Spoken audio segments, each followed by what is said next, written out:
CTV News with Lauren Stallone. Good evening. Thank you for joining us. We begin tonight with a major change at London's Lawson Health Research Institute in the wake of the St. Joseph's dog testing controversy. According to internal documents viewed by CTV News, the organization's top research official is leaving their position. With the latest, here's Rita Ismail. The fallout continues at Lawson Research Institute at St. Joseph's Healthcare after whistleblowers raised concerns about dog testing at the facility. What we found based on their information was dogs who were being induced with up to 3-hour heart attacks and then used in medical imaging studies and used in the same MRI machines that human patients at St. Joseph's were used in. CTV News has learned the Institute's top research executive has quietly stepped down. In an internal email obtained by CTV News, Lawson confirms that Dr. Lisa Porter, the Vice President of Research and Scientific Director, is no longer with the organization. The move comes just over a week after the Institute announced it would end research involving dogs. Western Animal Care Committee, which is mandated by the Canadian Council on Animal Care to oversee animal testing for research, says it is a rigorous process that involves many people. We have animal care workers, we have facility managers, and we have also members of the public. Because the focus of the ACC is to make sure that the research being done is done with ethical oversight. It is that ethical oversight that has been questioned in the past 2 weeks, despite the hospital maintaining it was done with care.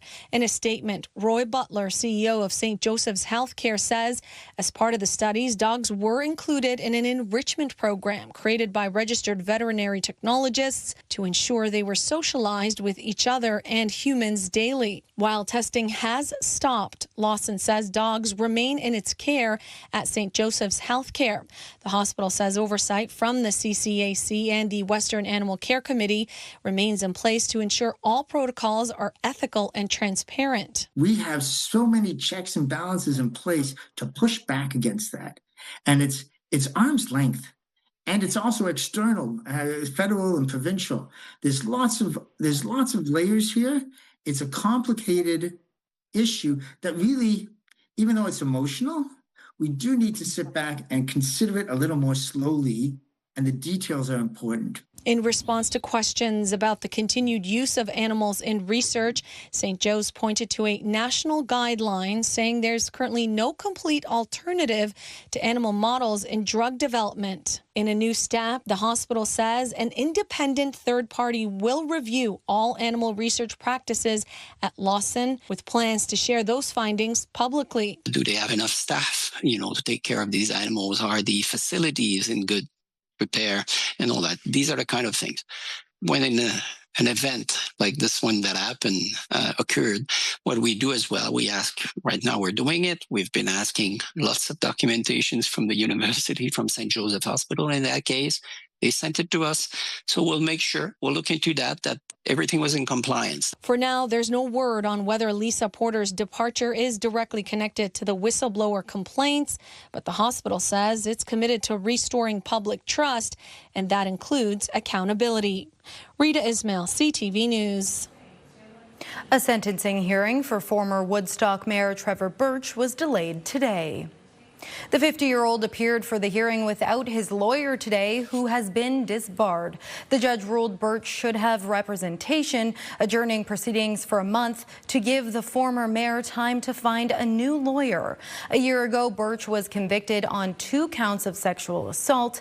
A separate sexual assault trial against him ended in a mistrial, with a retrial expected to take place.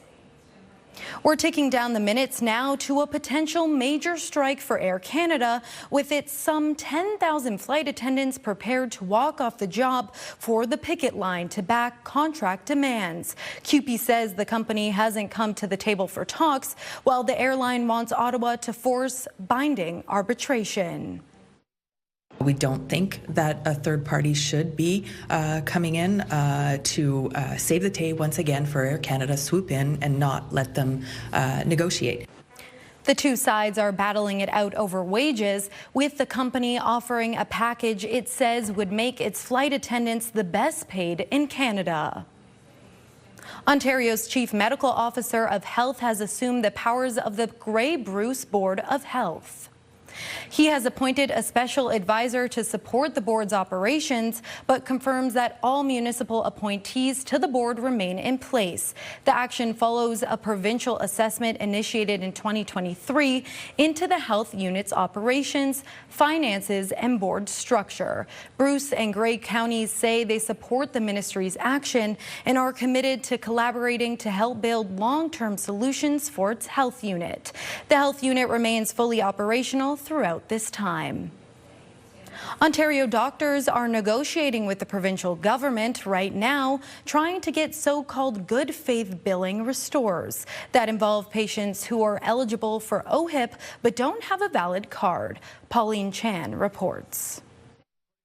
I'm thinking about patients who are unhoused, patients with low socioeconomic status, migrant workers, and that does contribute a significant proportion of patients that we see in the emergency department. Every night. Dr. Bernard Ho works at a downtown hospital and says they treat patients regardless of whether they present an OHIP card or not. But physicians can't bill for these cases.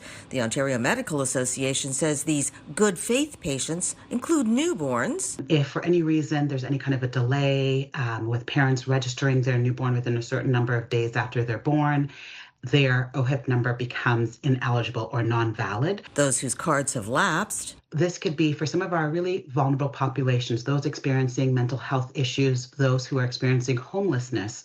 You do require an address to actually get your OHIP updated. And sometimes unconscious patients without ID, like from a bad accident. So physicians, provide healthcare in good faith. And so we're just asking for the remuneration to also pair with this. Ontario used to have a system for good faith billing back in 1998.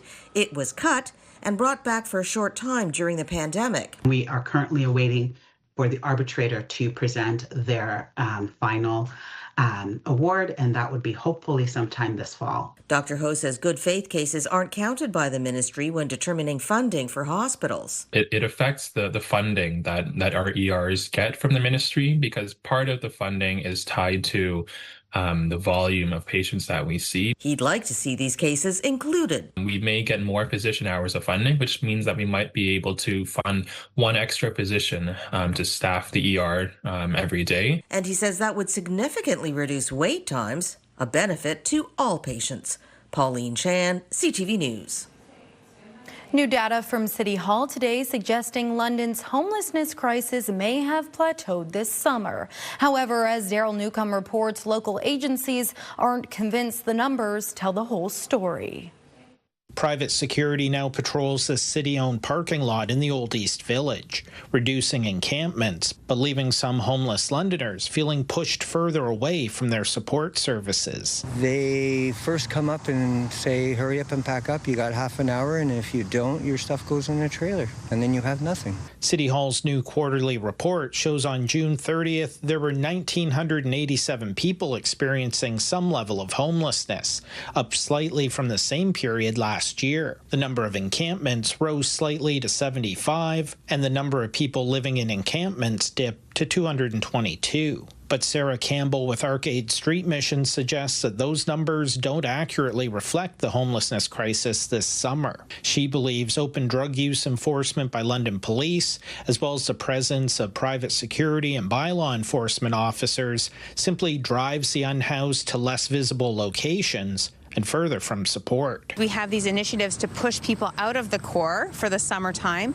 So where are they? And I think Londoners know they're in parks and neighborhoods all over the city. The quarterly snapshot of homelessness is based on the city's by name list, which collects data whenever an individual interacts with a homelessness service. However, because some people refuse to provide information or even to interact with homelessness services, it's acknowledged to be the best available data, but an undercounting of the overall crisis. The numbers that we see are numbers of people who have connected to the system. People aren't able to find those open doors as easily. At Arcade Street Mission, we're well familiar with this being the only open door service on weekends or holidays. Meanwhile, in a statement to CTV News, London Cares wrote, individuals looking to access our day space are increasing. I think always the question is, what's the access to support and care? And access means that people know where to go, where to find those services, and where to connect. No one from City Hall administration was available for an interview about the latest homelessness data and how it may be impacted by recent enforcement actions. Daryl Newcomb, CTV News. New details today in a gruesome homicide investigation out of Barrie. Murder charges have been laid 2 weeks after human remains were found in a homeless encampment. 2 men were allegedly killed, chopped up and dumped by Robert Ledesser. The victims are 45-year-old William Blake Robinson and 41-year-old David Kyle Cheesequay. Both men were known to have criminal records. Police have not yet said if the killings are drug-related or even if the 3 men knew each other. Barrie Mayor Alex Nuttall says this isn't something he ever expected. Sometimes it just feels a little bit surreal for us to think like, wow, has this happened and how did this happen inside of our community? We're getting a witness account of the deadly crash on Lake St. Clair in Lakeshore yesterday afternoon after a 17-year-old girl died in hospital as a result. CTV's Bob Belachico reports. I wish I could do more. I know if it was my daughter, I wish someone would do it for her. Marco Malizia and his family were just a few feet away from a crash that changed the lives of many in an instant. Poor kids that were hoping to have some fun, and it was very tragic in the end. According to OPP, 4 teens were pulled from Lake St. Clair in the backyard of a home on Couture Beach. Unfortunately, a 17-year-old female from Essex County was pronounced deceased at hospital, and the 3 other victims, one sustained life-threatening injuries, and 2 others were transported to the hospital with non-life-threatening injuries. The victims ranged between the ages of 15 and 17. Police say a 16-year-old was airlifted to a trauma center. A GoFundMe page has been set up for the teen's family to come from Alberta and stay close to Ava during her recovery. The money would help with flights, hotels, food, and the cost for time off work. Malizia was taking a short retreat from work with his family in this rented trailer and was fishing with his daughter Thursday afternoon. He noticed the girls were in their element and getting uncomfortably close to the shore. She came in too close and she just hit the wall at top speed. The owner of the trailer said her house shook from the impact. Malizia immediately started yelling for help. His daughter called 911. He and his wife jumped into action to help during the initial part of the rescue. My wife was trying to pull her up herself, and she just doing the best she could. She was with the one girl, taking care of the one girl, and I was taking care of the other, helping the other gentleman and his wife take care of the other girl. Others quickly came to help before first responders arrived. Malizia and his family are still shaken and heartbroken. I just hope the families give condolences to all of them, and hope that the one girl recovers and gets through it and everybody's okay. Bob Belachico, CTV News. St. Thomas police say they've issued an arrest warrant for a teenager wanted for a violent incident. According to police, officers were called to the St. Thomas Elgin General Emergency Room early this morning. A 17-year-old reportedly became violent toward hospital staff. Police say the teenager assaulted 3 officers, threatened staff, pulled a fire alarm, and they now face several charges. London police say one person was seriously hurt in a crash this afternoon in East London. It happened near Bridges and Egerton Street, shutting down traffic in both directions for the police investigation. They say one person was sent to hospital with life-threatening injuries. The investigation has now been taken over by the LPS Road Safety Section and remains ongoing. Police are asking anyone who may have witnessed the collision to contact police. The provincial government is investing millions of dollars in expanding wastewater treatment in Lucan Budolph. As Brian Bicknell reports, the community's sewage system is already over capacity. It's a community overflowing at the rim. So essentially growth has stalled. somebody comes to the office today and wants to apply for something new, we can't approve that because we have no more room in our treatment plant. Developed in the late 1980s for population projections at that time, Luke and Biddulph's wastewater treatment plant is currently operating at 104% capacity. But the community is about to become flush with development and cash. $17,661,438. Lambton Kent Middlesex MPP Steve Pinsino visited the community to announce more than $17.6 million in provincial funding to expand the wastewater treatment plant. It will allow for the construction of 1,000 new homes. And it does seem like people are flocking to come here. It's just close enough to London that you're having a lot of people moving in here from London, and people who are retiring, want to get out of the city, are coming here. It's a beautiful little community. Positive news for local ratepayers, but every time a bedroom community of London expands, some London politicians grow a little more nervous. They worry about the potential negative impact on city infrastructure and services. London councillor Steve Lehman argues London needs to expand its urban growth boundary to accommodate population growth. When people live outside of London, they still continue to put pressure on our infrastructure, our roads, etc. But yet we don't control density builds and how we want traffic to go. And we don't collect any property taxes. Any major city is going to have to draw from the workforce from outside of the city. So that's not uncommon. That's pretty well every city in Ontario. In the meantime, construction at the plant is expected to begin late this year or early next year and take about 18 months to complete. In Luke and Biddulph, Brian Bicknell, CTV News. Coming up, a Concordia space rocket roared to life in northern Quebec, and although it didn't reach space, what it achieved was something far greater.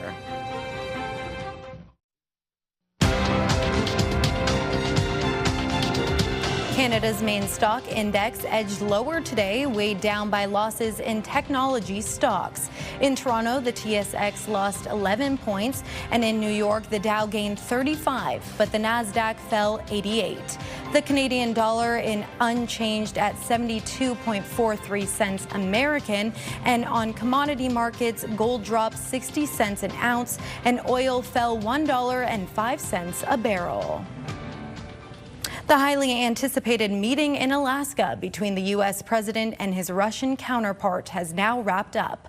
On the agenda, ending the war in Ukraine, and while a deal to do that wasn't announced, both Donald Trump and Vladimir Putin presented their one-on-one in a positive light. Our negotiations have been held in a constructive atmosphere of mutual respect.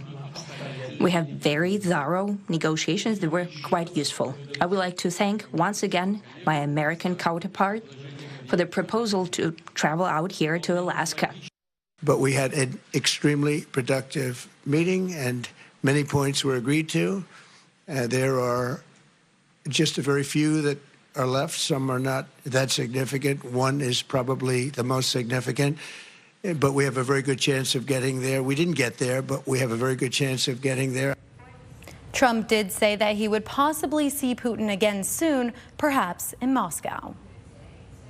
On his way to Alaska, President Trump dropped another trade threat on the semiconductor sector. It's an industry supporting more than 120,000 jobs in Canada. With more on the potential impact, here's Rachel Aiello.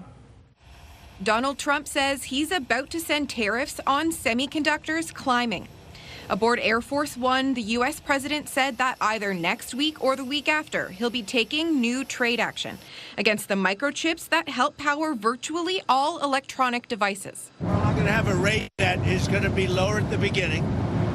Then that gives them a chance to come in and build, and very high after a certain period of time. And if they don't build here, they have to pay a very high tariff, which doesn't work, so they'll come and build.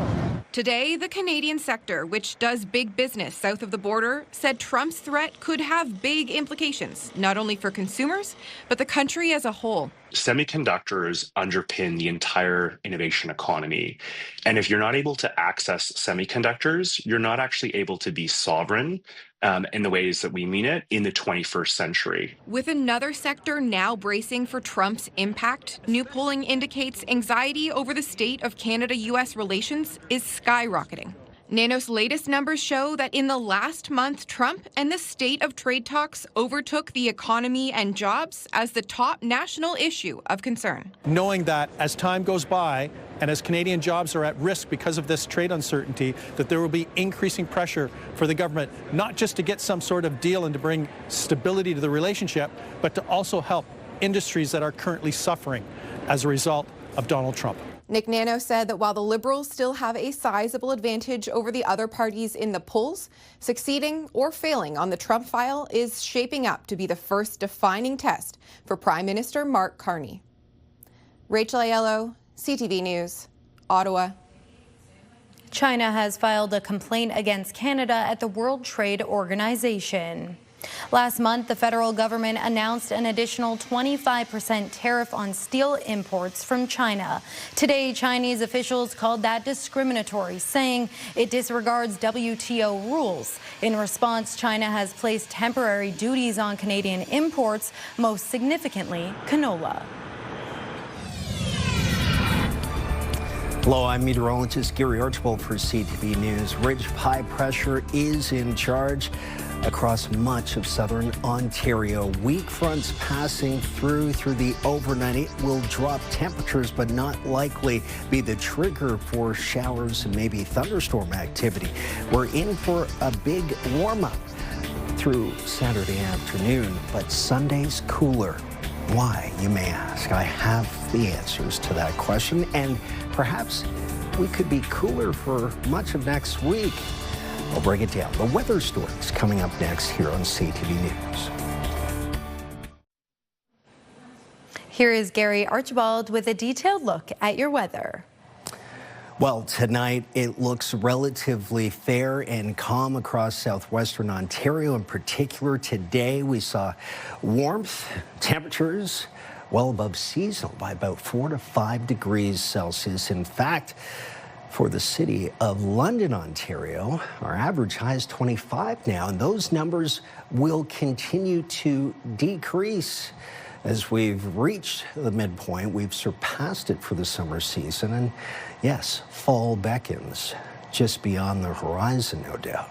The radar is relatively quiet, not a lot of clouds to see across southern Ontario, not a lot of activity in terms of the radar returns or hits in the form of showers or thunderstorms. It's a quiet overnight into a quiet, sunny and beautiful morning. It will be a warm morning. And then the showers move in, and some of that heat and humidity will combine to produce significant rainfall across parts of southwestern Ontario for tomorrow, say around 5 or 6 p.m. to start. The rainfall graphic gives us an idea of what's likely to happen in terms of accumulations. Where it's coming from, well, Michigan State proper, due east. By 3 o'clock, it's encroaching Lake St. Clair, Windsor, Essex, headed towards Chatham-Kent. Eventually, by about, I'd say, 7, 8 p.m., we could see it right in the heart of the great city of London, Ontario. The overnight temperatures are projected to be in the mid to upper teens under mostly clear conditions and very light winds across the board. It should be a lovely starry night. Here's the breakdown, the 7-day forecast, and we anticipate some of the same with that daytime heating in the summer months. We see the afternoons producing some of that activity, and a cold front can be the catalyst.